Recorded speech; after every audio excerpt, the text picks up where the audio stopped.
The city pulsed around her like a living thing. London never really slept, and Amelia had learned that quickly when she moved into her tiny flat above a cafe in Shoreditch. The buses rattled past at all hours, conversations drifted up from the pavement, and somewhere nearby music always played, faint but insistent.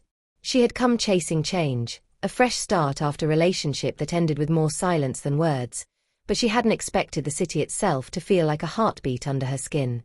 Her days settled into a rhythm. She worked at a design studio, sketching ideas and losing herself in colors and lines, but her evenings belonged to the streets. She would walk without direction, past glowing shopfronts and crowded pubs, across bridges where the Thames shimmered with reflections of the city lights. The rain fell often, thin and silvery, and she found herself growing fond of it. It softened the noise, blurred the edges, made the city feel intimate instead of overwhelming. It was on one of those rainy nights that she saw him.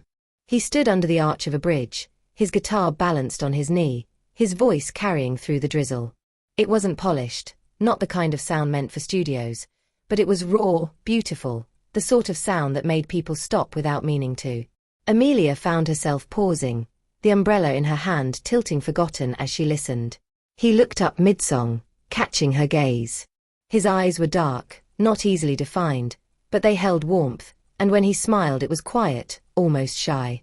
He wasn't surrounded by a crowd, just a handful of people passing by, but in that moment, it felt as if the city had stilled around the two of them. When the song ended, she lingered, unsure why. He began packing his case, but she found herself stepping forward. "That was beautiful," she said, her voice carrying more honesty than she intended. "Thanks," he replied, his accent London-born, rough around the edges yet soft at the same time. "Not everyone stops to listen."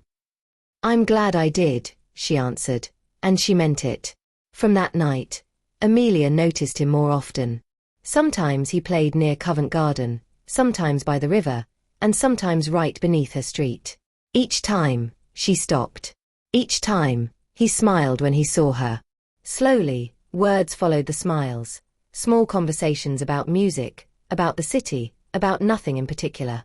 And slowly, something else began to grow, something she hadn't expected when she arrived in London to start over. The city's heartbeat became their own rhythm, late-night walks along the Thames, coffee in paper cups, the sound of his guitar beneath the rush of traffic. It wasn't grand or dramatic. It was quiet, steady, real.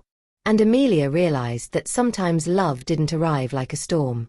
Sometimes it came like London itself, constant, unshakable, alive beneath every step you took.